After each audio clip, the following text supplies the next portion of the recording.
Coming up, a Sad Styles production. Get into it!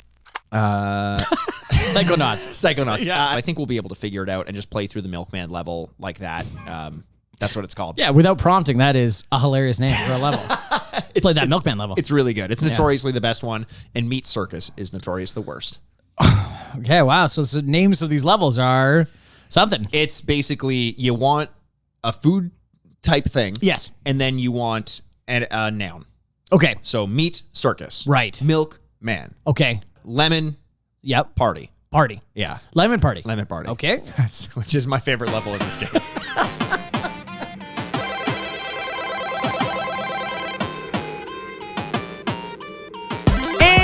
Welcome to the Retrograde Podcast where we remind you what you used to love and whether or not you still should. I'm Andrew Bascom, and with me, as always, the bad boy of podcasting, Mr. Bebop. Tim Mikey Schaferenworth. I thought you forgot your name for half a second. I'm like, Tim, Mikey's not feeling well. It's happening again. It's happening. Is it nighttime? Is he sundowning again? Oh, this is so sad. He is sundowning at 6:42 p.m. Yeah, that, of course, is Mikey Aaronworth, and we are back for another week of the Retrograde Podcast. Back at it again with the white vans. As always, Andrew, thank you so much for joining us.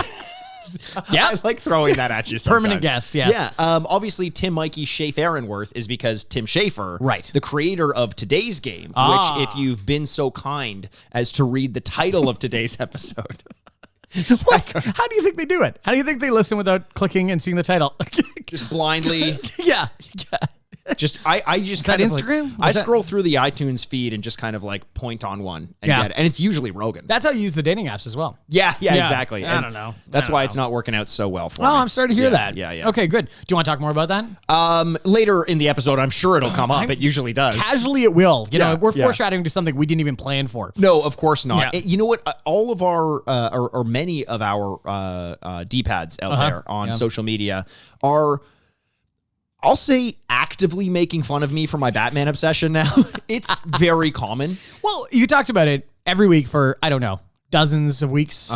Dozens of weeks. That is my preferred measurement of weeks, is in the dozens. A few fortnights, if you will. A few fortnights, yes. Okay, so you last time for Papa's Purchases, showed your comics, and you're like, did. look, I got comics. Right. How did those go? They went amazing, and I know you're setting me up thinking I'm going to say, I haven't finished them. No, I'm trying to set you up saying...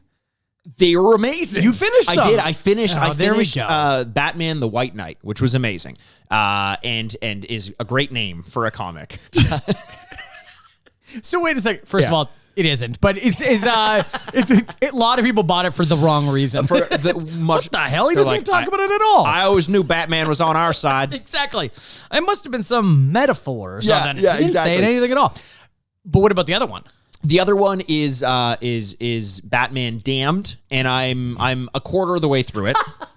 Well, I mean, I'm taking my time with it. But I think we're getting at the root of the problem. If you don't know at home, yes. If you're not a true D-pad, first of all, welcome. I'm doing this part now. Oh, there you go. Welcome. Mikey has an issue with finishing games. Oh, right, games. Yeah. Yes. Listen, the D-pads are already really making fun of me, and I don't need to give them another reason for that. I feel like you do it most of the time yourself, but so Mikey doesn't finish content. Let's go with that. So mostly video games. He's got about, it's 30-odd video games on the go right now, and now it's relating to comic books. 31, because I bought a new one this week. Okay, wait. Well, okay, wait. We'll get to it. We'll get to it. I was just going to say, comic books. He's now finishing comic books. A famously long medium. I'll say about White Knight is that's the one where the Joker basically goes sane and tries to save Gotham from Batman, which is a very cool concept, and the story is to see Batman vilified in the way that he is, in a very realistic way. It's one of those comics that is drawing a very blatant parallel to the way things are going now, where Batman is put on the side of police brutality, essentially, and vilifying the criminally insane sort of thing. So it's like, as you start to read, you're like, oh yeah, wait a second. Yeah. Why? And then Gordon, you've stood by as like all this stuff. So it's very interesting, very fun. How Batman gets wrapped back up into it. Yeah. Harley Quinn's in it. You've got all of the villains basically showing up in some way or another. Clayface makes an appearance. Nice. Two-Face makes an appearance. Scarecrow. All the faces. Ivy. All the faces. There's so many faces, including that guy that has the little puppet with the Tommy gun. He's there. He's there as well, just for giggles. His name might be Giggles. I honestly It honestly might be, Giggles the Tommy gun. Yeah, the old Jeff Dunham villain of Gotham.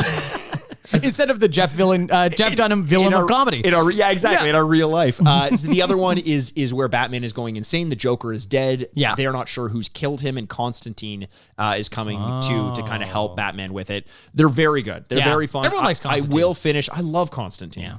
I will finish that comic very soon. But you like to, do you do this with food where you're like, I don't want to finish that last bite, it's too good?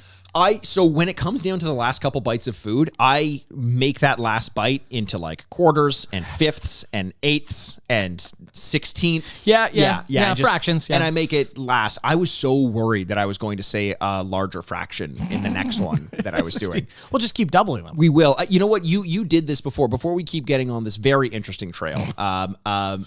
If you are new to this podcast, first of all, welcome. Hey. Secondly, typically what we like to do on this podcast is take a look back at the games that we used to play when we were kids. Usually it's something that had an effect on us one way or another, good or bad. We rate and review the game as we remember it back when we played it. Then we take a little bit of a break, play the game, play you some of that audio and video if you're watching on YouTube. By the way, heads up, we are on YouTube now. You can look at us. Go look at our little faces. Yeah.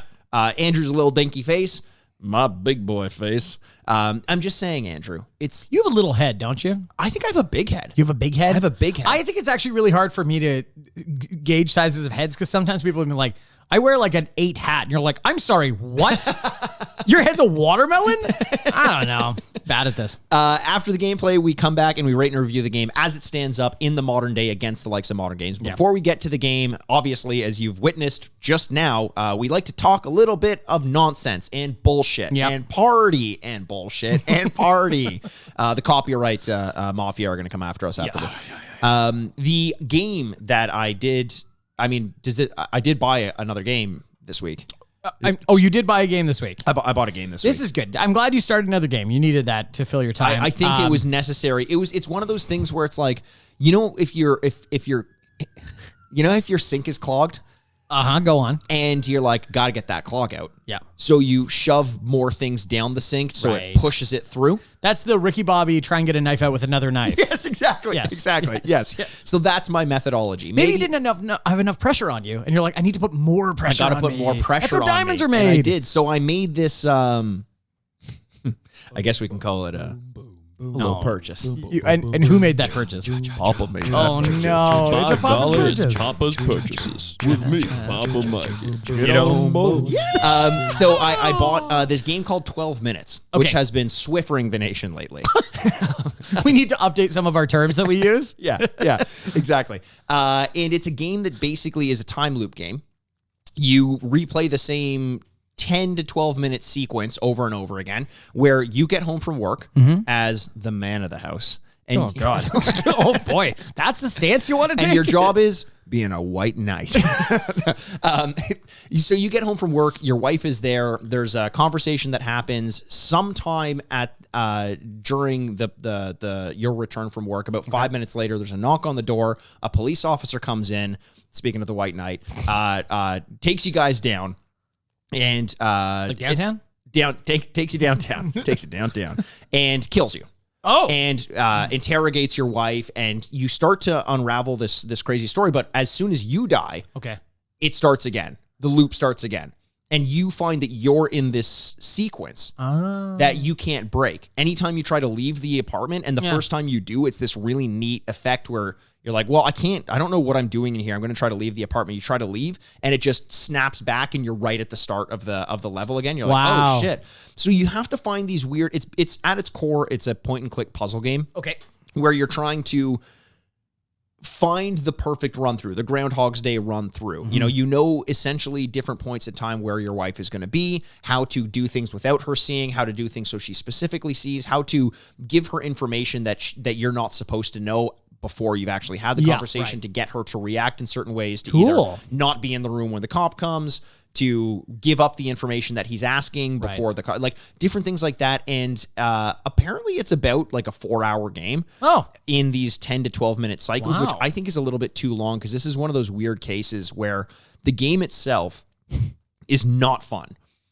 In fact, it's actively kind of unenjoyable to play in a lot of points in time. Oh, cool. But after I finished playing, I found myself thinking like, oh, I've got an idea. I got to go back. I think I can figure this out. Right. You know what I mean?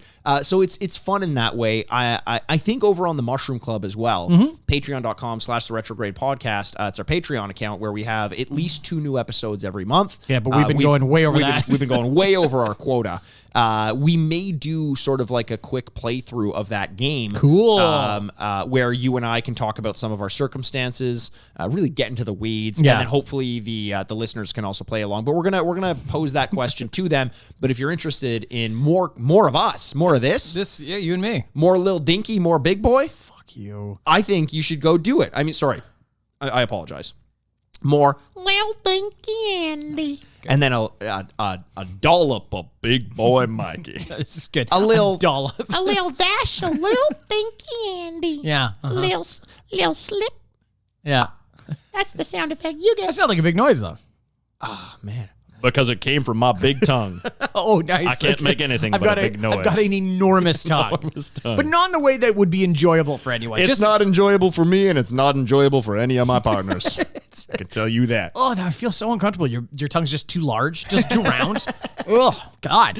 Yeah, it would be miserable. Yeah, you know what? It's funny. I like the idea that you're explaining 12th minute? 12 minutes. 12 minutes. 12 minutes. And it's like, oh, it's like Groundhog Day. No, not like that. You mean like Palm Springs? No, not like that. You mean like Russian Dolph? Shut up, stop. Yeah, Everyone exactly, stop. exactly. Yes, that's been done. Okay, It's one of them. It's one of them. But it's a cool idea for video games in a different medium entirely. Yeah, you know? the reason why I wanted to get into it is because apparently Hideo Kojima played it and said that he wanted to like play around with concepts like that because of it. And listen, I'm a Kojima stan. I got to admit it. Oh, are you? I'm a Kojima stan. Okay. I can't fucking wait to play Death Stranding again at some point. I've been thinking about that What? game all the fucking time. Really? But I have 1 or 2 other games I need to finish first. 1 or 2? You love Batman. This is established. This Yes. is a fact. How's Arkham Knight going? You have like an hour left. I'm aging that ending like a fine wine, my friend. Exactly. By the end, when you finish it, you're like, huh, this console doesn't exist anymore. That's weird. I bet you I boot it up and I have 10 minutes of that game Yeah, left. you do. It's a cinematic scene, and you're like, nah, I'm good. I never know how to Has finish. that ever happened to you with a game? Where it's Where you way basically less? you think you have, a couple hours of gameplay left or whatever, and you boot it up and it's basically like it's wrapping up, but it's a roller coaster experience at that point. You don't Yeah, have to do you know anything. what? The newest Grand Theft Auto was like that. Oh, Where I was really? like, oh, is that the last? That was the last mission? Yeah, And yeah. like the problem is with games like that is they're non-linear. So you could do whatever you want. Right, if you right. continue just to do the main missions, well, that's totally up to you. Right. But I think it was like a way to get a lot of money. So I'm like, well, let's just keep doing missions because they're kind of like robberies. It's essentially Heat, the latest Yes. Grand Theft Auto, right? Yeah. And I was like, and then, oh, that was the last one? Yes. Oh, cool. Well, now I get to do the 2,000 other things I get to do. But it did it took me back. I was like, oh my God. Do you remember the ending of The Last of Us Part 2? We won't get into any spoilers, Yes. but I remember there's kind of like a false ending at one point, and then you Yes. get back into it. And I assumed that I still had, so I thought I was going to finish the game that night, and then I played another hour or 2 into the quote unquote false ending. Right. And I'm like, okay, I'm sure there's a lot left because it seemed like I was at a climax moment. I'm like, I'll finish this tomorrow. And then the next day I picked it up and played 10 minutes before the game was Oh, over. really? Thinking I had like a couple hours left. Yeah. Andrew, we were talking before we started recording the podcast about a lot of important things Yes. that we will not let the D-pads No, know. that is secret. But one of the things you brought up that you were very excited about, did you just Yes. lock your mouth? I locked my mouth. Andrew, About that one topic. about that, we don't even bring don't it even, up. don't, no spoilies. I think we've said too much. I think we've said way too much. We should general. relock our keys. Yeah, exactly. But no, there was a TV show that you were gushing yes. Okay. For better or worse. I don't know. It's- Is gushing good? I don't know. about. You could gush blood. You guys That's not very good. Yeah. A lot of bodily fluids can be gushed. Gush. You could eat gushers. You can eat gushers. I guess you could eat all the bodily fluids you gush out too if you Does want. a geyser gush? I'm trying to think of other things that gush. Does he There's have- like a volcano, not the original spouting, but like when just the magma's like. I think that's gushing. That's I gushing. think that would be gushing. Yeah, if you have other ones, D-pads at home, that things that gush, Love to hear from you. This gushing is a word that lends itself to derealization very, very quickly. Like we say that 3 more times, we'll never see that word the same way ever again. It's onomatopoeic, right? Yeah, Gosh. Ugh, God. Okay. So yeah, coming up, we've been on a great TV kick, mostly thanks to HBO. Thank you, HBO. You're welcome. Oh my God. Holy HBO's shit. here. HBO's here. What do the HBO stand for? I always thought it was home box office. What does it stand for? Harold Ballard Organization. Harold Ballard Organization. Wow, what a specific local reference. Toronto. Toronto. Even people from Toronto would have no idea who Harold Ballard owner is. of the Toronto Maple Leafs. He like died 30 years ago. Yes. Yeah, he was an asshole. So like Mayor of Easttown, we talked about that a bunch, Yes. and then White Lotus just wrapped up, and that's something we can talk about, but I'd rather let people give a chance to watch it. Actually, Yeah. It just finished up on Amazon. There's a show called 9 Perfect Strangers. That just came out, and it's about a bunch of strangers and rich people going to a resort. No. So you could talk about unbelievably hilarious timing because it is a all-star cast. Like, it's absurd, the cast. Well, explain to the people who may not have seen a specific show. How much I can get into. Well, White Lotus was about That's what I mean. a bunch of rich strangers going to a resort. And it just ended. And it just ended on HBO, and then Amazon Prime's like, guess what we go? What? Huh? It is fundamentally incredibly different. Yeah. It's like kind of like I'm not going to get too much into it, even though only first 3 episodes have aired by the time of recording. So I can't even do it. But it's based on a book about a. It's like a natural healing resort that you go to. It's kind of undefined what that means. Maybe it's losing weight. Maybe it's gaining confidence. Maybe it's losing money with Andrew Bascom. Maybe it's losing money with Andrew Bascom, comes out every Friday on your favorite podcast networks. At the heart of it is this insane, almost godlike Russian character that is played by Nicole Kidman. Now, let me explain to you. Nicole Kidman is going for it. What was her name? I've been thinking about it for a while. What's the Lord of the Rings character? Kate Blanchett? Glandrel? Oh, yeah. Glandrel? I don't know. Glandular. Glandular. Where she gushes. And it feels like that, where she's just like this floating white Russian ice goddess kind of thing. And she tries. Give me a floating white Russian with ice, and I'm in. Yeah, it's Big Lebowski over here. Her Russian accent is insane. Like it's bananas, but the cast is like incredibly good, and like Melissa McCarthy, Bobby Cannavale. I'm gonna think about Michael Shannon. There's a bunch of people in the show. What is worse? Nicole Kidman's Russian accent in this, or Dennis Hopper's Russian accent in the first season of 24? What are you doing, Kiefer Sutherland? Oh God, watch out, he's Russian. I know that. I've heard him. He's just said that. Maybe Dennis Hopper. There's some really bad ones out there. Sean Connery's Russian accent in that submarine movie. Red Dawn? No, Red Dawn's a totally different movie. People are yelling at us at home. Yes. Whatever. But it's insane. Down Periscope With, thank God, TGIF, thank God I'm Frasier. This show is bananas. It is kind of like got strong morning show energy where you're like, what is this? The show morning show. Yeah, the morning show where you're just like, a ton of money went into this. There's a bunch of stars. It's big and glossy. And you're like when I was saying this to my partner, because also speaking of the morning show, the season 2 trailer dropped and I was watching it on the television. She goes, did you like season 1? I'm like, I don't know. It's like one of those ones you're watching, like, I don't know if this is good or bad, but I can't turn away like a car accident. I used to talk to you all the time about the morning show. Yes. And I still don't know if you like it. Because the first time you said it, you're like, it is a trash fire. And the second time, you're like, I can't stop watching it. I can't stop watching it. It's the weirdest thing where you're like, so many people, so many talented people have like given their everything. And you're like, is Mr. Ripley there? No, he got killed. Yeah. By Dickie? That is a great movie, by the way.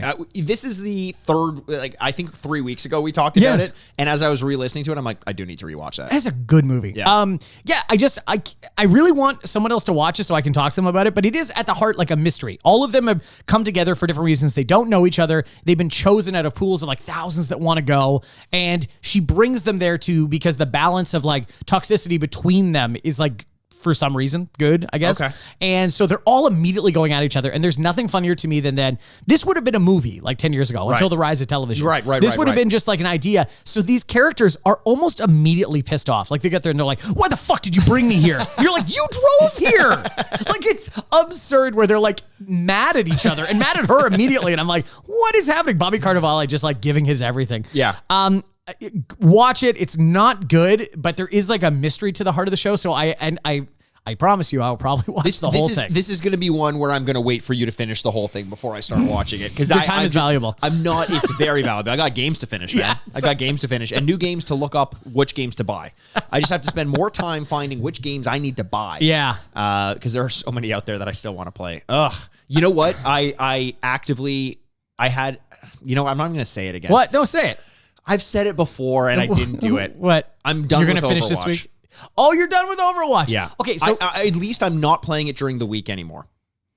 okay, those are two different things. But so if you're watching for the first time, if you're listening for recently, we haven't talked about Overwatch, but in the part of the 170 something episodes that this has been, I swear to God, we've talked about Overwatch in 70% of them. Yeah, right? Yeah. Overwatch has been a big part of this. Mikey's a huge fan of the game. You have a tattoo. You can show them now. Oh, I can. There's my. Oh, it's a hard angle to show. Yeah. Well, there it is. There's the Ana.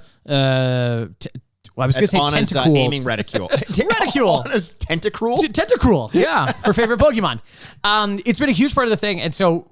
But okay, so when you're not finishing these games, is Overwatch to blame? Have you been playing Overwatch? So it's not. I mean, at a certain point, it has to be to blame. Yeah. Because if I spend an hour playing Overwatch, that's an hour that I'm not spending playing another game. Yes. You know, there's certain time that I have. Yeah, that's how time works.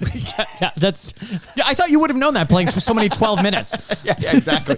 I thought I could just restart it at the end of it. But it's more a thing of it's hard for me to start a game. Right. But once I do, I usually like continuing to pull on that thread because now I know the mechanics. Right. It's like getting into a warm bath. I'm comfortable with it. Or once you're acclimatized to it, you're comfortable. Yes. But dipping your feet in when it's hot, and video games are hot. Spicy. So when you have the disc in your hand and you're like, this specific disc is really hot. Okay. And I'm like, I can't put this into my console yet. Okay, because the disc is hot? It's probably going to break the console. So I actually got a PlayStation 5 digital version. Right. So how does that work? Sorry. No, I did get the disc drive version, but I'm using it digitally a lot. Okay. But is this a metaphor? Yeah. Okay. And then, so if I bring the PlayStation into the bath, now it's not a metaphor.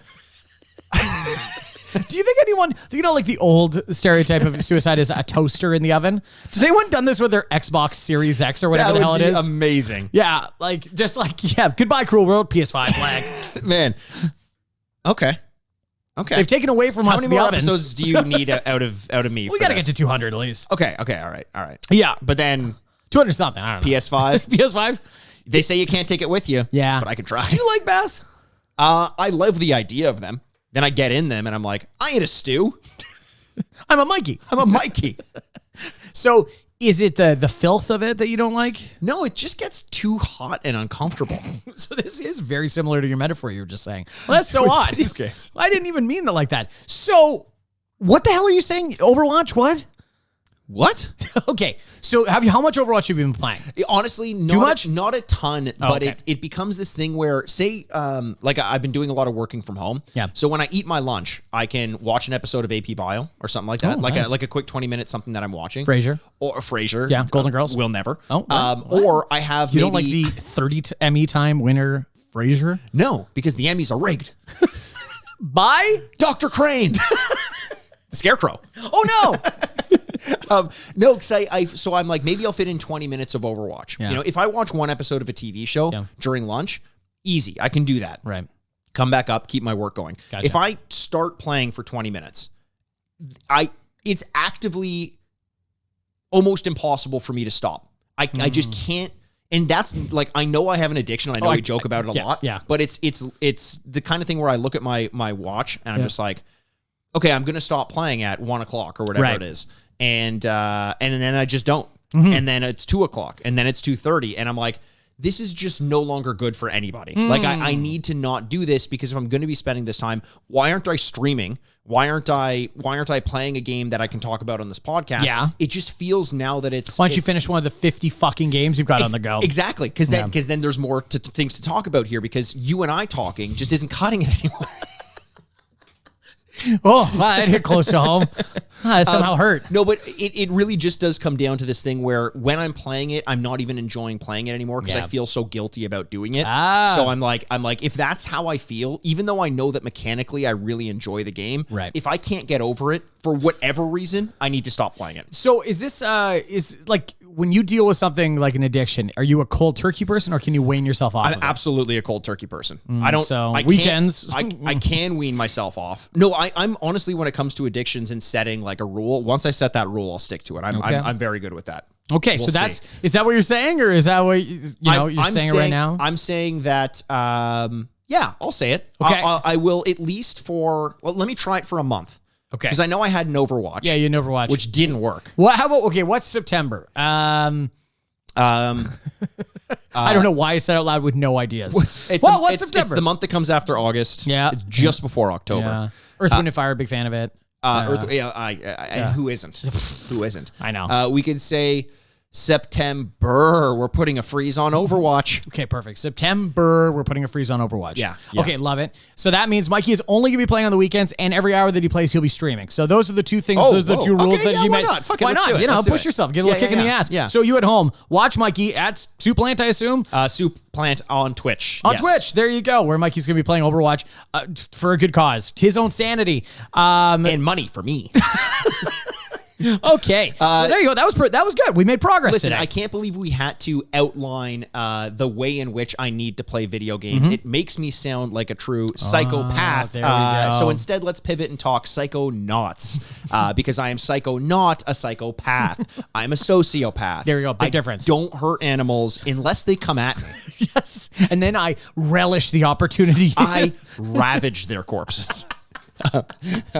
So Psychonauts. He's joking, I promise. He's joking. You're talking about me? Yeah. Oh. No, I'm Yeah. Yeah. No, I'm joking. Okay, maybe not. Huh? Let's talk about Psychonauts. Okay. You take the reins. Tim Schafer made this game. He made this game right after he had left LucasArts. LucasArts, he was famous. He worked on Monkey Island. He did Full Throttle. He did a lot of Monkey Island, which we did on the show. We did, and known for its humor. Yes. Tim Schafer, also known for his humor. Yes. When he left LucasArts, he created Double Fine, and Double Fine began work on this game, Psychonauts, which was kind of an offshoot of an idea he had when he was working on the game Full Throttle. It was originally going to be like a peyote trip in that game. They realized that wouldn't quite work, so he held on to the idea, rattled it around in his little brain, and then brought it out in his little dinky brain. Jesus Christ. You love insulting other people. It feels so good. I love it almost as much as I love hurting animals. How will I know to feel good about myself if I don't put down others? It's all relative. And I love putting down my relatives. But this game came out April 19th, 2005, released initially on the PC, Xbox, PlayStation 2. Okay. I initially played it for the Xbox. Okay. This was a game that came out and the definition of like a Rocky Horror Picture Show cult classic, where it comes out, the people who experience it fucking love it, but it just doesn't do well commercially. There was so much of an groundswell Okay. of demand for this game to be brought back. In remasters, or just to be republished, because people started to realize after it was too late, the game was great, but you couldn't find it anywhere. Oh. It initially sold only 100,000 units, which is very low for a game that is as critically appraised as this one is. Acclaimed. Appraised People appraised it? Yeah. Yeah, they're like, it's about $60. Appraisal. I just love the mental image of a book opening and you're trying to find the word and you're yes. No, I see the where I went wrong. The error of my ways. I apologize. Wow, that's to you, the listener. That might be one of first. And I apologize for apologizing and ruining the streak to myself, the most important of us here. Gathered here today, dearly beloved. Here today. Oh my God, you're falling down a hole. So in the story, you are a kid named Raz, and Raz does the unthinkable. He escapes from the circus, not to the circus. Very good. Very good. Very good. You know what's funny is when I reminded myself of that by reading up the story again, because it's been a long time since I played it, it reminded me very much of just Tim Schafer's humor. Okay. It is kind of predictable in a way, and that's sort of what makes it funny. Yeah. It's just, why don't I make something weird and just treat it with a different kind of lens or perspective? The humor in Psychonauts, I remember being the best part about it. Yeah. Notoriously, when people talk about this game, they talk about clunky controls, gameplay that isn't incredibly satisfying, but a story that is overall entirely worth playing through. And I'm curious to see how this holds up, because I think this is one of the games that has one of the most interesting arcs in terms of approval, like user approval. Do you remember hearing much about this game? Like, are you aware of this game? Did you play it? I'm aware of it. Like, I remember the characters. Like, I know what the cover art looks like. There's like basic stuff like that. But I never actually played the game. But it's funny when you say something like, "Oh, let's play Psychonauts." I'm like, I know what that game is. Yeah, and everyone seems to know what it is. Yeah. And for a game that came out and was relatively poorly received by consumers, well received by critics. A critic's darling, if you will. A critic's darling indeed. Yes. Darjeeling Limited, because there were a limited number of games that you could purchase. And it liked tea. I don't. Yeah. No, that sounds about right. You know what's funny though with the Tim Schafer thing? When we played Monkey Island, like that kind of joke that you're telling me, that there's a setup and you got to enjoy the process of getting to the punchline. Right. That's a really outdated thing. And to be honest, that's why I like old comedy, where it's like, you know, the joke is coming and you're like, and you get to just be happy for a couple of seconds. Exactly. Where something about modern humor is like, didn't see that coming. And you're like, oh, that's weird. That's random. Or it's so absurd that you don't even know what the setup is before the punchline. Well, that's like every advertisement now is always about like, this is so random. You know what I mean? And I kind of blame the Burger King and maybe Old Spice for that. And Family Guy. You know what? That's a really good example. Yes, it is. And you're like, okay, it's tiring after a while, right? And whereas kind of older setups going to a punchline is much more satisfying because everyone gets to enjoy it together. Yeah. You know, I wonder if it's going to carry. That's what I'm saying. I think it will. You know, one of the problems with Monkey Island is the humor itself was even more dated than this. Yeah. That was years and years before Psychonauts, which came out in, as I mentioned, 2005. Yeah. But I remember the dialogue being very well acted. The characters themselves just looking like a perverted Pixar movie. Like if someone left a Pixar movie out in the sun too long. like Salvador Dali got his hands on it? Yes, exactly. Yeah. The eyes are moved up here and down there, and they like they shouldn't have been put in the dryer, and yet they were put in the dryer anyway. like that kind of thing. And the actors, the voice actors did a very good job. So I think that in terms of presentation will carry over well, whereas it's harder to laugh in my mind at a point and click adventure like Monkey Island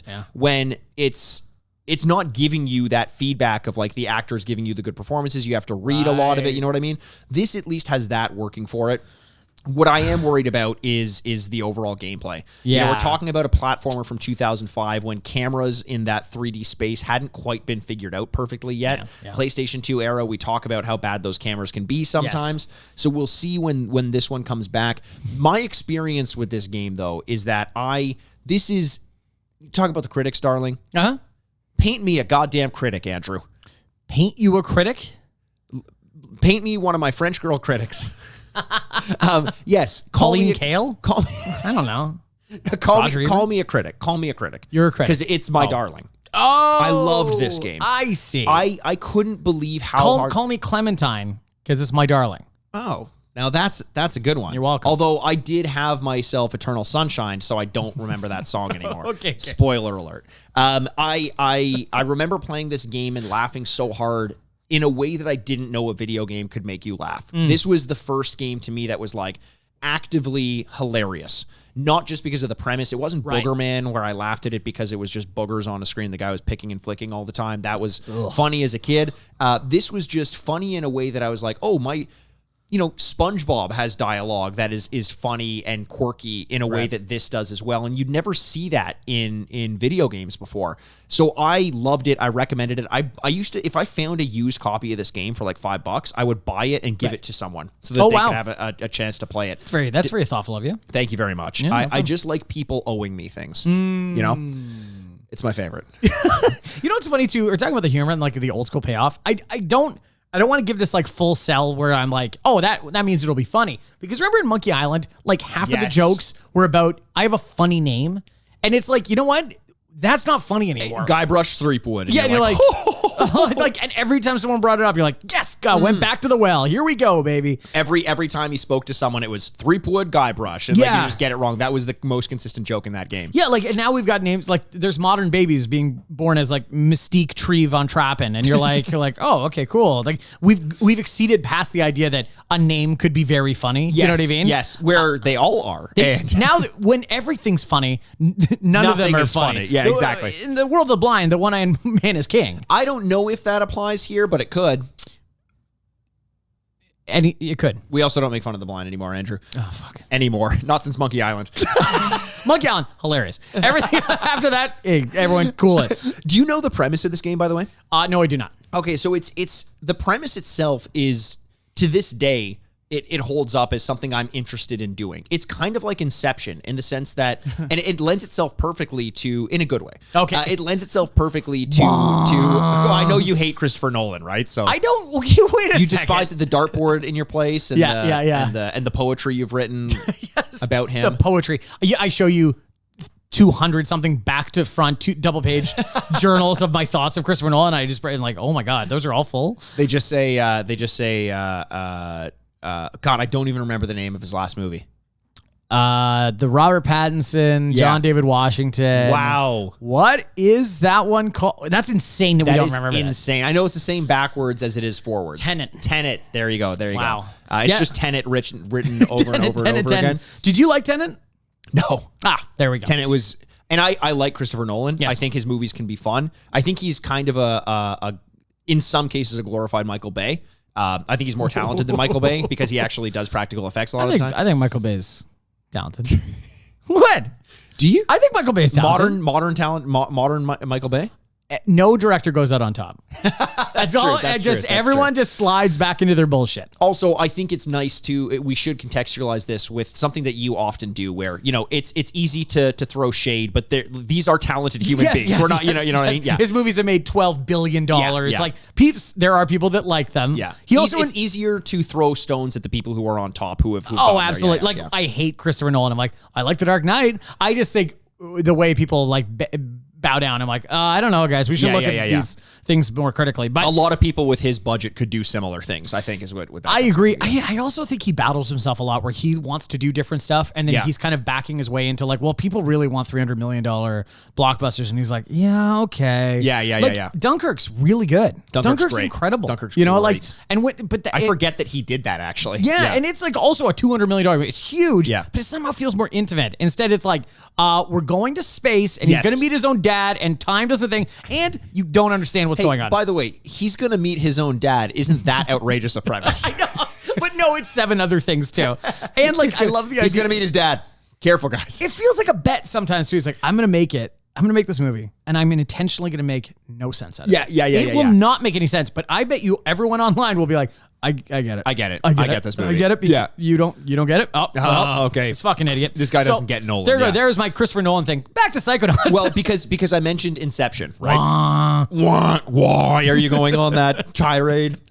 So in Psychonauts, the idea is that there is kind of the overworld where there's like the summer camp or like different neighborhoods where you are. The summer camp is where you learn to get all your psychic powers. That's where Raz runs away from the circus to get to the summer camp. Okay. Gotcha. And each level is basically you as a psychonaut using your psychic abilities to get inside the heads of people and figure out what's going wrong. So God forbid he enters my head. But but basically the platform starts sobbing, jumps off a cliff. You're like, oh boy. Well, there are some really dark moments in this game. Okay. And it does, sometimes it deals with things like schizophrenia. Oh no. The collectibles are things like figments of your imagination. You have like emotional baggage. Okay. You have memory safes, which I can't remember the name for them, but it's basically like buried memories, things like that. They all give context to the level that you're in. They give you a better understanding of what the issue is, and then in the boss battle at the end of it, you're basically defeating the demon that is making someone a certain way. You're jumping into people's heads to heal them. Yeah. So the most famous level of this is the Milkman level. The Milkman who it's basically full of conspiracies. And the person, I can't remember, I think it's a cop who is kind of like this crazy guy.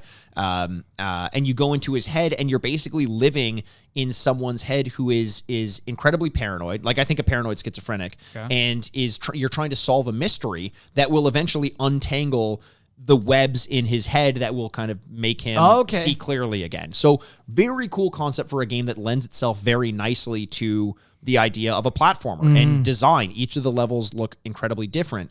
By the way, did we mention that we're doing this because Psychonauts 2 is out as of August 25th? I think we should have mentioned that at the top of the show, but that's why. Yeah, there's a groundswell for Psychonauts 2. There was a groundswell for Psychonauts 2, the critical darling, the titular critical darling.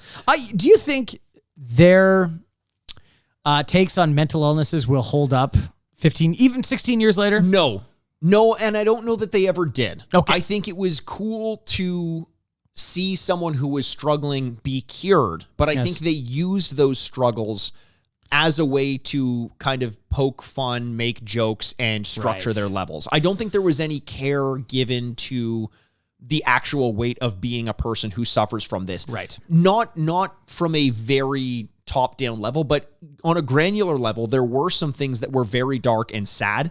So it does seem to be imbued with just a 2005's mentality of mental health, where we understand that it's an issue and that it's sad, but they were still comfortable kind of poking fun at it a little bit. Right, yeah. I'm actually more amazed that even in 2005, they were referencing this kind of stuff. That feels like very, whoa, I can't believe we're talking about this kind of thing. I assume it will be, made fun of or something like that, or taken lightly maybe at times. But, it's still like, it's a really novel concept. When you explain that to me, I'm like, that's actually it's very cool. It feels like an indie game more like, Honestly, so Double Fine after this game, and this had a really wrought development cycle where they were originally supposed to be a launch title for the Xbox, and I think there were issues with Ed Freeze, who was one of the seniors at Microsoft, who was heading up the development of the Xbox. Mr. Freeze. And he basically was working with Tim Schafer and Double Fine, and they had trouble hitting deadlines. They weren't taking to some of the criticisms quite as well to change the game. And I think ultimately that wasn't what Tim Schafer was looking for after having worked at LucasArts. So he left. Microsoft dumped them. They got a new publisher in Majesco, and then that kind of brought it to light again. Funny story, the main character in this, his name is Raz, for Rasputin. Oh, and I was like, oh, that's probably named after Rasputin, right? No, there was an artist, I believe, or a designer who worked with Tim Schafer at LucasArts, whose name was Razmi Mavlian. And Tim Schafer just loved the name Raz based on that person's name. Okay. But then that person joined from LucasArts to the development studio, and they found it too confusing to call two people Raz, so they just went with Rasputin to differentiate between one and the other. That's kind of nice. Yeah, so it's kind of cool. All in all, I'm really excited to get in and play this game. I'm worried about what it's going to do to my perception of how the game as a whole holds up. Yeah. But I don't remember loving the minute-to-minute gameplay in this game anyway. Yeah. So I don't think it's going to ruin my affinity towards it. Yeah. I am worried that maybe the humor doesn't hold up, and that's a bit of a sticking point. But God, we'll see. I just don't want it to ruin. Like, this is one of my favorite games of all time. Is it really? It really is. Okay. And flaws and all. Like, I recognize that it had its issues, but I still loved it. I think about it all the time. And like I said, I recommended everyone played it if they could get their hands on it. You know what's funny, though? I don't think of you when you say your perfect games of all time, your best games of all time. Excuse me. I kind of said my point here already. But is that, like, I don't often think about you overlooking elements where you're like, that doesn't work. You know what I mean? To find that game. I think you like quality across the board. You're like, if that camera doesn't exist, like doesn't work really well, you're like, how could it? Often. And well, I don't know. See, it's tough because we'll get into it with our reviews. I'll say what I'm going to say there. But before then, why don't we say a swift goodbye to the listener for a brief moment? Oh, okay. Because we're going to go shoot ourselves over to the world of Psychonauts. We're going to embody Raz, who is going to embody some of the people that he's trying to save. Yeah. So come with us. Hey, join us on this journey. Okay. We got to go. We're late. Okay, we're late. Let's go. Come for on. a very important date. We'll see you on the other side. Art. Vandalay. Okay, so here we go. Oh, look at that guy. Look, it's Raz. So here's something that I always used to do when I played this game. Okay. So you start on a brain. Right. And you're looking at it, you're like, when's when's the frickin' game gonna start? I was young, so I didn't want to swear. Yeah. When's the frickin' game gonna start? Mom! So Mom and then calls you up Tim realize Schafer. you're controlling it. Oh my goodness. Whoa, this is real. But then I always used to run all the way around the brain to here. But if you actually just like start off on that side, Yeah. all you have to do is run back a step, and you're at these doors. Oh, look at this. The design already. The design. Impeccable. It just gets you going. So the save game file, hilarious. You basically choose which bunk you're in, and that's your save file. That's cute. Yeah. That's very adorable. So we'll get to, I think let's get the initial feel of it, and then we're going to go into the Milkman level, all right? Okay, let's do it. So it starts us off at this little summer camp, so we're going to miss the little intro. You don't want to be late for basic training. Oh my god, these are truly monstrous characters. I love it. I love how they look. They look like... They look like something, and I'm trying to remember what cartoon it is. Rugrats? That's what I thought originally, but they all still kind of look like kids, though. Are they made of wood? Yeah, we all are at a certain point when you really boil it all down. This is... Seriously, though. Kind of looks like they're carved from They wood, do right? kind of look like the car, Okay. or like clay, like just molds of clay. Yeah, right. Oh my god. He's like if Napoleon Dynamite got bit by a zombie And was British. and was British. He's one of the guys where like you see him as the quote unquote villain, and you're like, oh fuck this guy, and then he ends up being so funny that you love when he's on screen. Take my course. I will have to pull you into my mind. You will have to relive every bullet-scarred memory of Oh my god. A children going into my mind is just not like... For a camp counselor, I don't think that's aged very well. No, like you would have to have such a pure life that you've lived. I'm ready, sir. soldier. Now get in here and give me. Oh, He's they have got a doors door on on their his head. head. That's adorable. It is okay. Oh, okay. So spiritually, you travel in or whatever. Yeah, you don't physically walk into his It's head. a door, Mikey. It's a door. Like you can't say that like that was an insane thought. That's true. That's not off the table Yeah, completely. That's like get into my mind escalator, and you're like, you don't actually go in. It's like a dentist office. No, it doesn't. Looks like a dentist office. He's in an adorable sailor's outfit, and you know a lot of these characters look like Frank and Norman Tim Burton-esque. Yes, You know? that's true. Frankenweenie? Frank and Weenie. Yeah, yeah. Or Coraline. Coraline. Yeah. That's a good one. Yeah, very Tim Burton-esque. So he I think often Tim Schafer is compared to like the Tim Burton right. of video game. I'm not joking. No, I don't think you are. So then why are you looking at me like that? well, because I thought he was compared to the other Timothys of other arts. Timothy Oliphant, of course. Yes, of course. He's really the Oliphant of video games. Okay. So now you're walking through his brain since he's. The baby says charge. The baby. The Charge. kid says charge. And just Oh, he blew up immediately. Holy shit. Obstacle course is this? One that explodes. A mental obstacle. a mental obstacle course. Mental obstacle. Okay, that makes sense. Are we going to battle writer's block? Honestly, you might. Yeah. That would be something that would be in this game. Yes. Right. Anything that Yes. you deal with that could also be physical. Yes. Yeah. Exactly. So there's a figment you can catch. Figment of his imagination. Oh, so they're kind of like these see-through Yes. totems. Yeah. So it's a figment of his imagination. Of his well, because you're in his mind, right? Right, So it's yes. so what you're seeing is what's going on in his head. Gotcha. And there's emotional baggage. Just a sad piece of luggage. Oh, it's huge. Oh, it's got eyes. And it kind of shows you a little bit about what's going on in Oh, his life. cool. Okay. It's happy now. It's happy now. Oh, there goes the emotional baggage. No, I thought there was one that shows you a little bit of a cut scene. Okay. About why he's feeling like that. That may be the Oh. unlocked memories, actually. Are all emotional baggages sad? Yeah. Okay. Maybe guess that's what maybe makes some of them them- are angry. I guess that. Right. Yes, that's what makes them baggage. Got That's it. what makes them baggage, baby. Oh, the bully. Okay, I got to kick the shit out of the bully. That's supposed to mean you think you're more advanced than Is he voiced by Harley Quinn Honestly, yeah. or Bill Burr? Is that Bill Burr as a kid? Hair colors, right? Yeah. Oh. stupid new kid? Yeah. Is this the thing they do? It is, and we're Okay. all going to keep doing it. Okay. So a little secret underground tunnel. That's kind of cool. Do you ever find yourself like, am I supposed to be here or not? Yeah. You know what I mean? Well, you know what? The only reason I found it was because I was going after a figment. Oh, yeah. So, So it places it there so you're expected Oh, to. shit. Oh. Gotta start again. Oh, shit. I gotta start again. Okay. This is, welcome to the issues of Psychonauts. Is the platforming definitely gets in the way of the story sometimes. There it is. There it is. Look at him go. Look at the little... Damn it. Mikey, you jinxed me. I'm sorry I Like the supported cat and you. Meet the Family. I got it. Here we go. Everyone Third time's a charm? relax. I didn't say that. I bet it's not. Oh, now you're taking your time because you don't want me to be right. Come on, Almost man. never. Fall, baby. I dare ya. See, I knew that would motivate you. Now I'm correct. No matter what happened in that scenario, you're going to be right. Oh, cool. So there's a figment that basically shows you how to get past this next area. You can wall climb. See how it's wall climbing like that? Oh, yeah. Oh, I see. You gotta Okay. hang and shimmy. Hang and shimmy, baby. The hang and shimmy, popular dance move when we were kids. The hang and shimmy. Hey, hang and shimmy. No, because I'm gonna call you Slowy Joey. That's not my name. What was that, Slowy? I can't hear ya. You're talking too slow.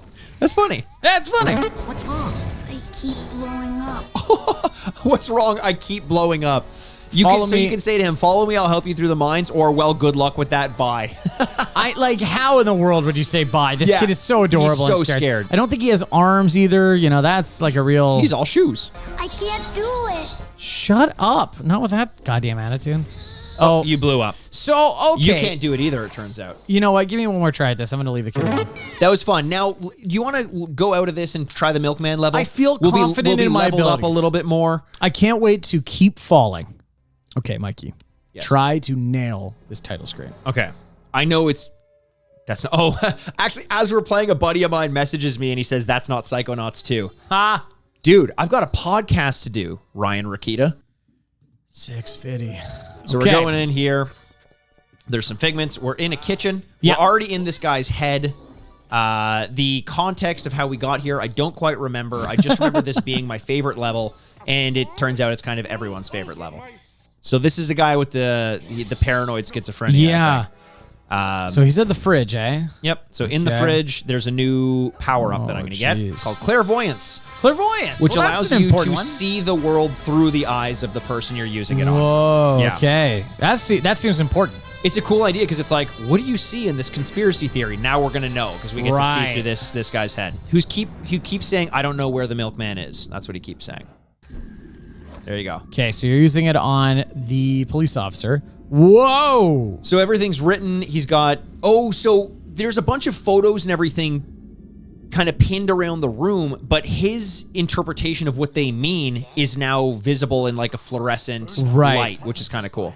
It looks like a laser tag. Yes, but he's like drawing connections between Right. things and... They're watching all the time. So it's cool. You're in his house. It has no windows and it has no door. And I'm assuming what that represents is like when he's deep into his conspiracy theories, Yes. he's not leaving. He There's doesn't no want out. anyone looking in. Yeah. Whoa. So speaking of Salvador Dali, maybe this is more like Escher. Yes. The streets and stuff are not linear, obviously. They're like going sideways and up and down or maybe Christopher Nolan in Inception, actually. Incredible. This is always the first thing I do. Is what's the way you're not supposed to go? That's exactly the way I'm going. Oh, wow. Jump around into a backyard, which is fenced off by Barbed wire. barbed wire. If we got sick playing A Dog's Life, We may get sick playing this as well. holy smokes. Am I just... Oh, that was weird. You see how they come alive? Yeah, basically everything is alive. There's cars with like satellites. Stop sign. Stop sign. Interesting. Some metaphor? I feel like that's come up 6 times already. This could possibly not be a metaphor, is it? This couldn't be a metaphor. Oh, here we go. Wow, this is cool.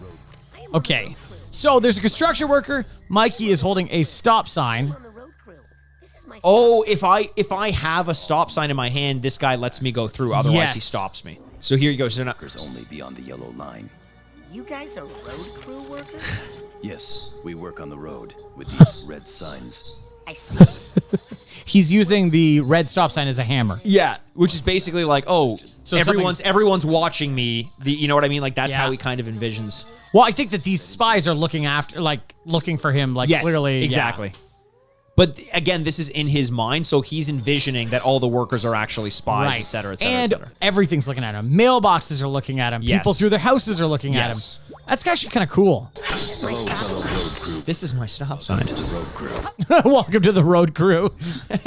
There's It is kind of funny too, because when you think of someone who's paranoid, it's like, well, if I hold this stop sign, Yes. they'll think I'm part of the crew. Stop. This is a restricted area. So I think you need different items at different points in Yeah. time to get yourself through. I am trimming this hedge. I'm sorry, these guys are great. Yeah, they're great. I'm trimming this hedge. Can you get over there? I think I can get over here. There you go. Ooh, that was cool. I liked This it. Escher style, baby. Yeah. Playing with perspective. That Oh, figment the is stairs go nowhere and everywhere. I'm gonna. Delicious rainbow treats? I would buy some cookies, but I don't have any milk. Do you have any idea where Oh, milk. Oh. He's looking for the milkman. for my cookies? So we're talking to a little girl who's selling cookies, and we've just creeped the fuck out of her. Creepy man. Well, she's not wrong. This is my stop. Mikey is playing this game.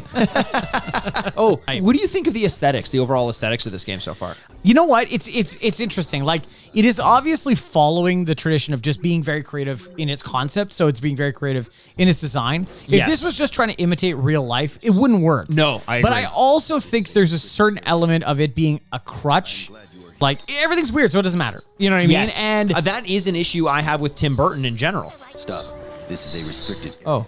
okay, well that's good though. Even though we Okay, didn't. so we need to search the graveyard. This is a Okay. dead person's area, they said. Find a disguise for the graveyard. What do they need in there? This definitely seems like the place. Flowers? Flowers. Okay, flowers. Oh, there you go. Boyd, fired again. Boyd Cooper. So this is a guy whose head we're in. Right. So he's a security guard. And he gets yelled at by his boss, and he's So done. he leaves. Oh, and he Bombs sets the- it on fire. Oh, Jesus, and now he's in an asylum. Fired again. Holy shit. Fired So, again. a little bit dark. A little bit dark. Okay, he killed a bunch of people. Definitely not light. You know what I mean? Wish my loved one was not dead, but So they're in a graveyard, and the spies are in a graveyard and going, I wish my loved one was not dead. Just imitating what they think a human being would say. Only way. Is it something with the girls? Is it something with the kids? I'm watering. That's nice. Let's see if there's. Oh, shit. You know what? Let me try to use clairvoyance on them. What do they see? That's a good idea. Oh, no. Wait, zoom back. That's you. You're in between your legs. Oh, they see me as a milk thief. It's got to be something with this hedge maze. Can area you... here. Oh, yo, I Yeah, have fly- a feather. Oh. Can you pick a lock? Or is that just so that I can see through the bird's eye? There's there- the feather. The feather's in, or the flowers in are there. So go around to the other All way, right. to the door. See if you can do something with it. Oh, wait. Why don't I do clairvoyance and hit it and see if something changes? No. I'm just trying to think of anything at this point. I know. It's probably so simple. Did I just do something? By Did you hear that noise? You know, when you go through the gate, what the fuck is that about? What the fuck is that when about? you could see both sides, right? That was the only thing I was thinking about. So there's a gate that we kept jumping over instead of walking through. That is so dumb. But it worked, I guess. It worked, yeah. If we had just spent more time, like we jumped over it every time. I know. Which is so funny that you're like, Well, it's cool that the sound cue is what tipped you off. Eh? yeah, like little, and then like little brush leaves. Big risk. And you're taking the Escher jump into the graveyard. I do not know whether There we to go. remarry or to remain loyal to my. Ooh, there was like, it's like a, I do not know whether to remarry or remain loyal to my loved one. That's fucking hilarious. What were you doing in the cemetery? Are you a grieving widow? Where are your flowers? Oh, you picked up an item. Well, now. Oh, it sent we're you back to supposed where you do did. it. That's cool. Some of those sewer workers are involved, I think. You'll need one of these. A plunger. Oh, shit, a gun. It's fake. It will help you fit in around the I also don't like the Holy- child going, now we're talking. Yeah. I've been waiting this whole time for a fucking gun. All milk is enriched. It's fake, though. Yeah, but that's fucking dark. Also, I don't believe him that it's fake. Okay, so now basically we got to go check the Okay. wherever the sewer is. I thought it was a plunger, but I could be wrong. I thought it was two. additional Is it right there? Yes. It is right there. Someday, the popularity of mobile phones. Can I Or jump maybe you that? can just jump straight in. Get a gun out just in case you fall in there. This is risky. Oh, that is so dumb. That is so dumb. That's where they draw the line? So Andrew just tried to take a jump off on an angle that would have worked. Also, I think that the solutions that we had to these problems are way more creative than the actual solutions. I don't know what to do. Yeah. Where do we find the plumber thing? You know what? I feel like I got a good sense of this level, though. Oh, Do you yeah, want no, I to definitely- take some time to talk about it? Why don't we talk about it, Mikey? Let's talk about It's it. a novel concept. The Machine Gun Kelly special. Talking about it. Talking about you, Em. Has anyone done this joke yet? Psychonauts. I think the joke that they should have done are Psychonauts. Listen. Let me start again. This is part of the joke. This is part of the joke. It's a good lead up. There are two types of people in this world. This is the beginning of the new joke. Okay. There are two. You can't interact as I I'm do so this. sorry. There are two types of people in this world. What are they? Thanks for playing along. No problem. Okay. There are Psycho R's Oh. and there are Psycho R Nauts. And welcome back to the Retrograde. Hi, guys. We just played Psychonauts. I'm a much more stripped down version of myself now. How so? Well, we're on camera. I got to be careful. About? Just the way I put myself out there. I got a face that people are now going to know. So maybe I'll be walking down the street and someone will say, "You're that guy that talks about kids all the time." Don't love that. I don't love that. I feel like it's more shameful when you can see my face saying it and you can see the cold, dead eyes behind what I'm saying. Right. You're like, whoa, that guy does look like one of those. Yeah, I'm just waiting for you to get heckled in the streets and just, not in the sheets, of, Mikey, you got to finish. Well, I guess that's also in the sheets too. That is, well, I think it would be the opposite of that in the sheets. It would be, Can we go again? We better be able to go again. Yeah. How do we restart? 12 minutes? I thought that was just the name of a game. Hey-o. Actually, 12 minutes. Satisfied. 12 minutes. Very happy with that. What are we? What is this, a marathon? What are we trying to? Is it a personal best where you're trying to go like? It's impressive how long I can last. Who says that? No one's having fun at that point. No, it's exhausting. We know we're men. And our opinions are the ones you need to. Nah, I don't even believe what I'm saying. Okay, so we just played Psychonauts. We did. Andrew, Yeah. I want to listen. I want you to guide me. I want you to take me. boy. I want you to take me on a journey. Okay. Of your first experience playing Psychonaut. Let's pretend that I'm little Mikey Raz, just running around your little dinky head. Oh, for fuck's sake. This is so confusing. Apropos of this game, Just I think. like the MC Escher style map we played. Oh, God. I think my brain is going to see that for a while. Yeah. Okay, so this game was not what I expected. We should have turned the cameras on upside down. Yeah. Oh, we're back. It's just rotating constantly. Yeah, no, so it wasn't at all what I thought. By the animation style, just by the characters that I've seen and stuff, I figured that part that, it's going to be kind of chunky and it's going to be its own unique style. You need to figure out what you are and what you do. And you had all summer. And in that part, I totally got that. I knew that was going to happen. But the whole mental aspect of it, which I guess is the premise, and so I'm completely blind in this one, but is... Again, making fun of the blind. I'm one of them. I know. I feel common sense among people. There, but like a lot of I can't things, believe you corrected my use of words earlier this podcast. it's so easy. Is with this game is that like a lot of on the surface childhood things like Pixar movies or other things. You're like, these are for kids, Right? But they're not. Not really. There Not is this one. depth to this game that is truly impressive. Not only is the writing really interesting, and it's not like, like Monkey Island we talked about, or, other comedy games where like, it's so funny. Right. And it's funny because they tell jokes. Yeah. This isn't that funny. So that's kind of what I was trying to get at. That's well put. That's kind of what I was trying to say about the dialogue itself being good. That's what I remember, as opposed to it just being like, isn't everyone's name real funny? Yeah. And I worried that the dialogue itself... He stepped in poop. That is funny, though. But that is very funny. That is really That's funny. an example of both. that it can be... But farts as well for me. I find those endlessly amusing. Fart's hilarious. But I was worried that it would be like the funniest thing about it is the look and feel of the characters. Right. But there is some real intelligence that goes into the dialogue and just the overall atmosphere. You know, you're running around, like you kept talking about the voice actors in the Milkman Level. Where they have like a one item and they're like, this is how we know who we are. We identify ourselves by the stop sign. And then each of them have different dialogue or different voice lines that are so absurd. Yes. To hear workers, like construction workers saying, or people who are just pretending to be like, you know, you have flowers. So it's like anyone who has flowers in the cemetery, they know that that's where they're supposed to be. Yes. And you can imagine like a paranoid schizophrenic being like, if I have this, then I feel like I fit in. Like, like that's where his mind will go, right? But the voice lines in those situations are so absurd. Like, I feel bad. Should I marry someone new or mourn my loved one more? Like, nice watering can. How much did you purchase that for? Yeah, exactly. Like little things like that. We're like, that's an odd way of saying that. Are so funny, and they say it so flatly and stuff. And I think that's only a combination of, you know. It's not obviously trying to give you the full sense of paranoia. That would be horrific. You know what I mean? Yeah. But it's the idea of saying, I'm going to let you touch into the idea of this. Right. Give you, an say essence idea of it. one more time. What? Say idea one more time. What's the idea of paranoia? And that idea makes you think that you have the ideas of paranoia. Oh, I got an idea. Yeah, what's that?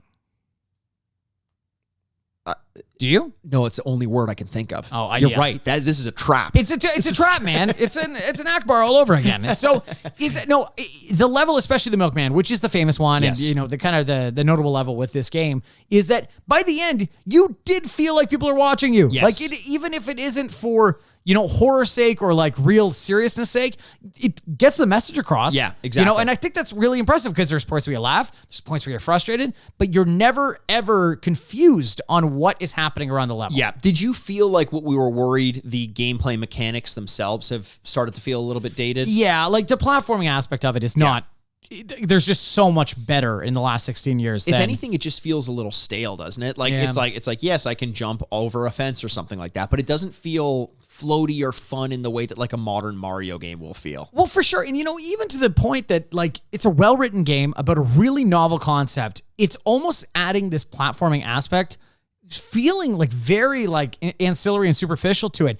I think the problem is in 2005 versus the game in 2021 is they would just not include it now. They would go like, that's a good point. They'd have the confidence to say, all we're giving you is this story. That's so funny. Confidence was the word I was going to say. You just didn't have the confidence back then to go like, well, we still need to make it video gaming, whatever the hell that means. Right. So we may need to make them jump onto a few platforms. For some reason, the road's out here. Right. Why? Right. Doesn't matter. Granted, it would be like if the platforming were good, you could get a ton of gameplay out of this concept, which is why I am excited to play Psychonauts 2, and that may be the next game that I play. I don't know. Who knows? Sake. But here's one thing is this game, we talk about games that get in their own way a lot. Yes. Dog's Life was one of them. Yes. This game feels like that as well, where it's like, I want to enjoy this, but instead I'm just rolling around this crazy, very difficult to decipher level, looking for the problem to which I'm supposed to find a solution, and I don't even know what that is. Right? Like, it's not very clear. For a game that gets a lot right in terms of not hand-holding, but showing rather than telling what you're supposed to be doing by like having figments in the first training level. Yeah.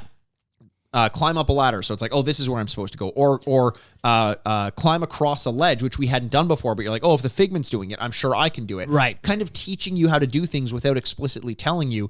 There's also levels like this where it just really lets you fend for yourself. Yeah. And it's like, a little bit more direction would have been nice there. Oh, for sure. I'm totally with you. That being said, though, I don't know if that's a full failure for me because it is such a small aspect of the game. I do agree. Where the strongest parts, where it feels most confident in, really carry the game in general. Tell me whether you felt this as well. Playing a game for a podcast, knowing that there's, we're being sort of timed, we have to get to point, we have to stay entertaining, which to me is not very difficult, but I know that you struggle with that. We're playing. Why? That felt mean on your own. Like, where you're like, oh, okay. Jesus Christ. Because when it is truthful, like it hurts. The best jokes are semi-truthful, right? That's good, yeah. But I felt rushed to figure it out. Whereas, honestly, if we weren't playing this on a podcast and we went to, there was this area where there was kind of a hedge maze and a locked door, and frankly, a very arbitrary puzzle to figure out. We would have spent enough time in there tooling around, knowing that that was kind of the only place left for us to figure out. We knew that the item we needed was on the other side of the door, but instead we kind of moved ourselves elsewhere to keep the dialogue fresh, like to keep things moving.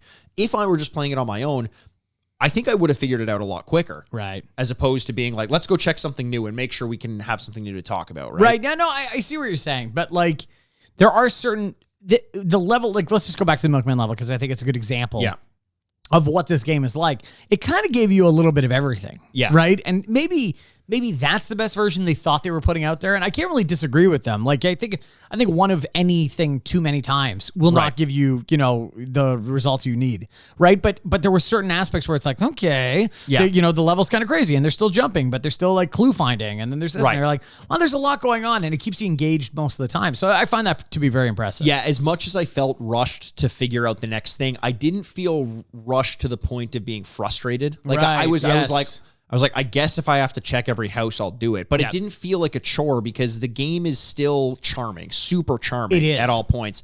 And that level, that, like you mentioned, that it feels like it's all encompassing of everything the game can do. Every single level feels unique in this game. And I loved that about it. There's a level where you're basically like it's called like the Lungfish. Like you're a lungfish and you go into the mind of I think it is the fish itself. And you're just this giant, terrifying fish just like stepping on all these little buildings and stuff like that. Like what's the name of the Japanese monster? What are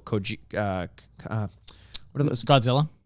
Yeah, but what is Godzilla? Godzilla is a kaiju. A kaiju. You basically become a kaiju. Okay. Yeah. And it's super fun. So like the levels are very varied. Very varied. Sounds cool. I don't know why I'm stopping to draw attention to that. Finger guns to the camera. Finger guns. It sounds cool. Very varied. This makes me excited to try out those new levels and especially to see what Psychonauts 2 has to bring to the table. What are you laughing about? I can't talk about getting new games now because you're going to be like, you can't do that. Yeah, well, it's yeah. Well, honestly, you call me every night and you say, Mikey, did you buy another game? And I say, right after this game of Overwatch. Yeah. I'm excited. If you have a better name for no Overwatch September instead of September, it's cold We're as putting Overwatch on freeze. Something like that. That might have been better than the first guess. If you have one out there that you have, I'd love to hear it because I'm going to remind Mikey of it 4 times next month. September, berate me if I play Overwatch. It's getting better. So, and we're on the same team. So I need you and I to work together, D-pads. Okay. Like I've lost you where we don't finish. But why don't we get into the scoring of this game? Let's do it. So you, as we mentioned, haven't played this game before, right? Oh, no, I didn't. No, I guess I hadn't. Yeah. I did. Now that I think about it, yeah. I just want to draw attention to that, just in case you fuck up this past score. But basically, what we would usually do is actually rate and review the game as we remember it when we played it as kids, because Andrew doesn't have experience having played it back in the day, which I'll reiterate. You're going to give it a rating. Your first rating out of 4 bits is going to be your rating based on what you think you would have thought of it had you played it back in the day. I'm actually going to rate it based on what I thought of it back in the day because I did play the game. And then we're going to rate it and review it as it holds up in the modern day against of modern games like Overwatch, like 12 Minutes, like... Keep naming games you haven't finished. Psychonauts 2, Batman Arkham Asylum, Death Stranding, can't say that because I did finish it. So why don't you take us away with your review out of 4 bits? Okay, so this would have hit in a really interesting point, 2005. I'm becoming a man. I am smoking. I'm drinking. No, I wouldn't have been, that crazy old, but I would have enjoyed this game. It would have felt a bit childish for me at the time. Okay. I think just on the actual, look and feel of the graphics, but I would have totally engaged with the actual storytelling. Right. I think I would have loved that idea of the creativeness and the problem solving. There are certain amounts of problem solving in video games where you're like, well, this is fucking impossible. Right. Or it's too easy. Finding that middle ground is really hard. Yes. And really says something, quite creative, because you do have to be tremendously creative about how to engage somebody that's played a bunch of video games and knows all the tricks and trades and all that kind of stuff. This game absolutely does that. So I would have enjoyed it, but I don't think I would have fully given all my time to it because this would have been very much a shooting and sports game phase for me. Sure. I'm going to give it 3 out of 4. 3 out of 4. I hear everything you're saying there. It did definitely land a bit better for me. Okay. I was in that phase of like, the quirkier the better. You know, like give me Tim Burton, give me Edward Scissorhands. And you never give me left that Coraline. phase. And I never left that phase, except I don't like Tim Burton anymore. No. Yeah. But because of that, this just felt like the first time I'd experienced a game that was given the same sort of love as a Tim Burton movie. Yeah. You know, I fell in love with Tim Schafer. So much so that a couple years later, I tweeted at him when he released Costume Quest. I think I told this story on the podcast.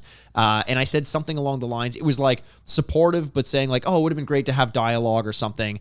Because I love the dialogue and the performances in Psychonauts. It was a huge element of it for me. And he responded to me, and I got that tweet notification while I was in a lecture in university. And I held my phone to my chest, and I got up and just left and sat out in the hallway like, wow. That's adorable. Yeah.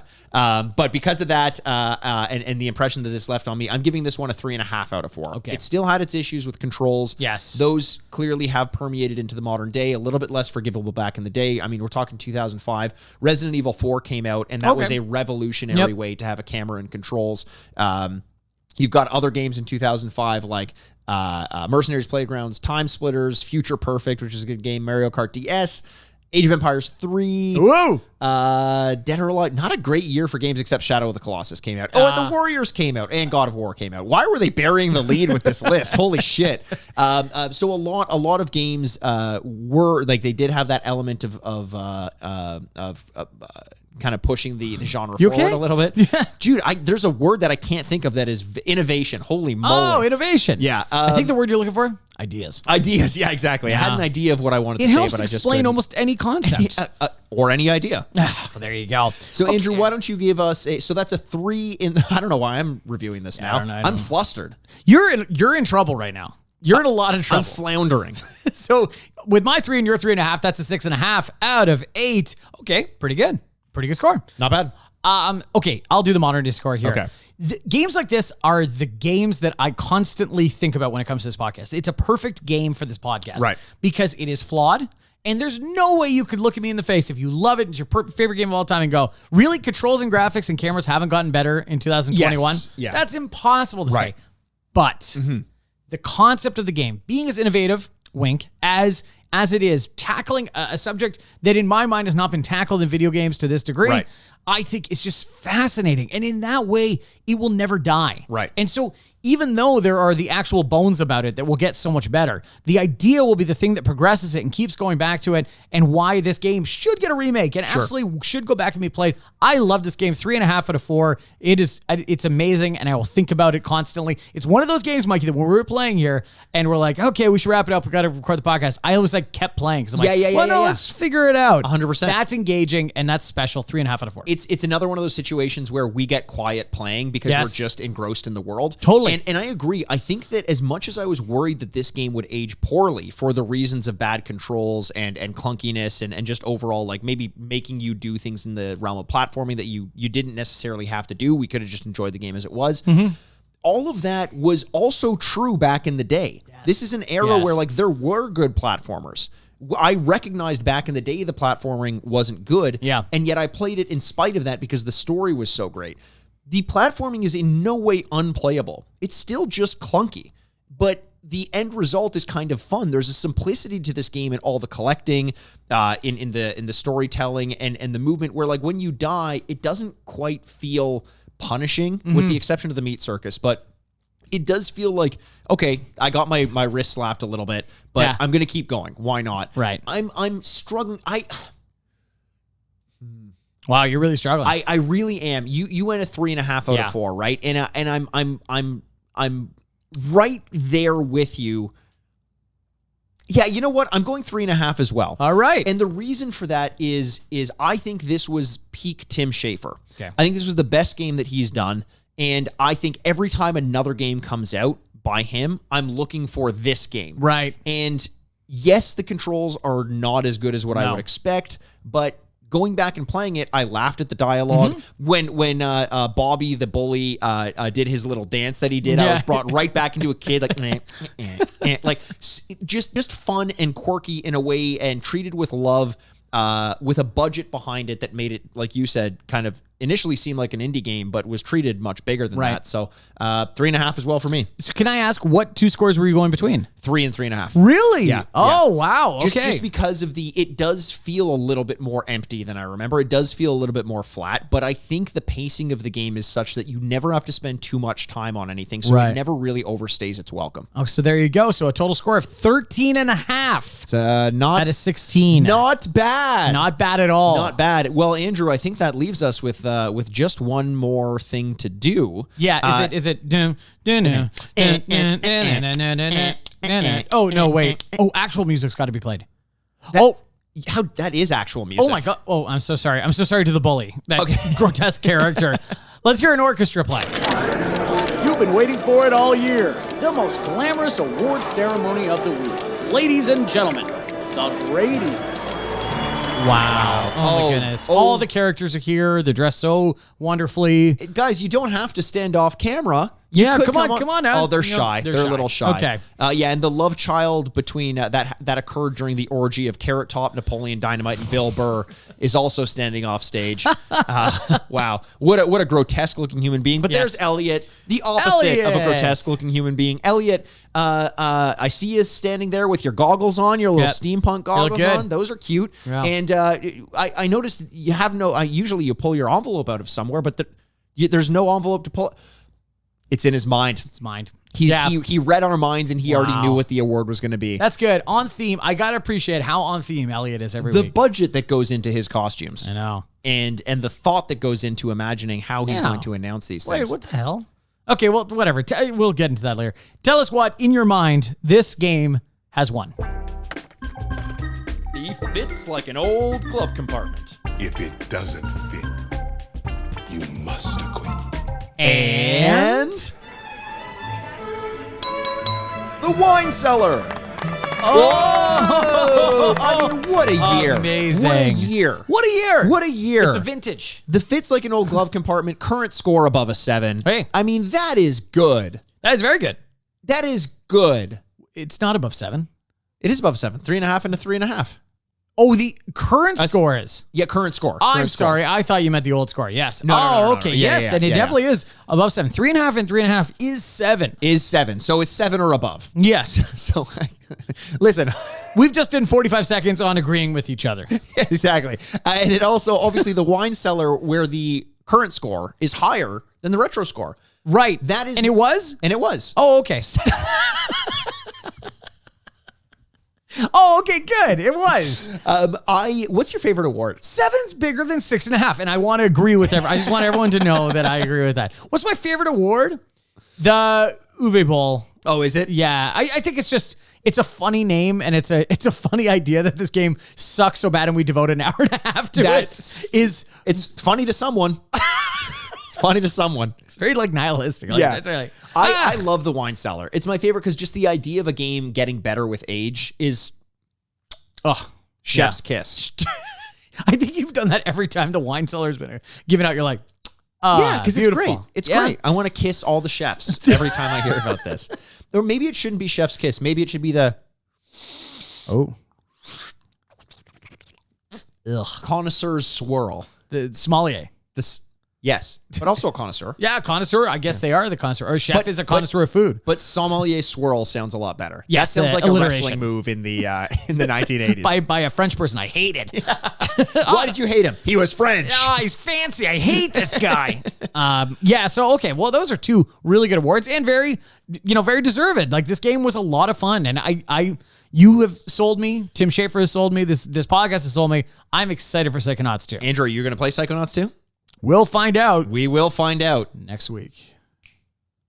Wouldn't it be great if that's how we ended the episode? Just for that one time. Goes to black, like people the Sopranos. Would lose their goddamn minds. You gotta make sure does your phone die? Did something die?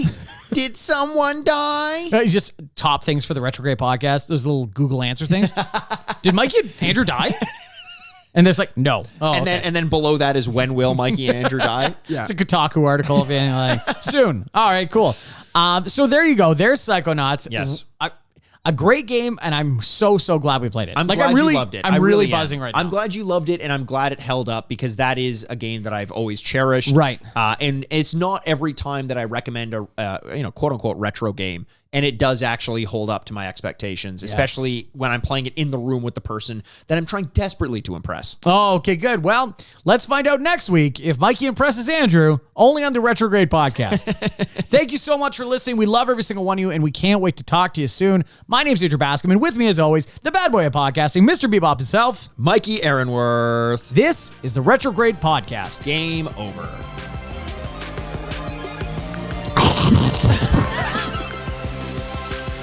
Thank you so much for listening to the Retrograde podcast. We look forward to recording this podcast all week long, and we hope you guys look forward to listening to it. You know how we got into retro video game podcasting for the money and the babes? We're really in it for the ratings and reviews. Money is ratings. Reviews are babes. Please subscribe, rate, and review wherever you enjoy podcasts. For any business inquiries, you can always email the retrogradepodcast@gmail.com. You can find us on Twitter @RetrogradePod. And you can find Andrew on Twitter @RetrogradeAndy. And then Mikey @RetrogradeMikey. Instagram @The Retrograde Podcast. And remember, find us on Patreon, patreon.com/The Retrograde Podcast for all of your non-essential but very much enjoyable content. We don't ask that you give us much, apart from joining our Patreon. But what we do ask is that you join this community that we've grown. Also, give us some of your blood. Yeah. I want some of your hair in a bag. Thanks for listening from your two dads. Furnished by Sad Styles Productions. You're the only person I feel comfortable peddling such crap with.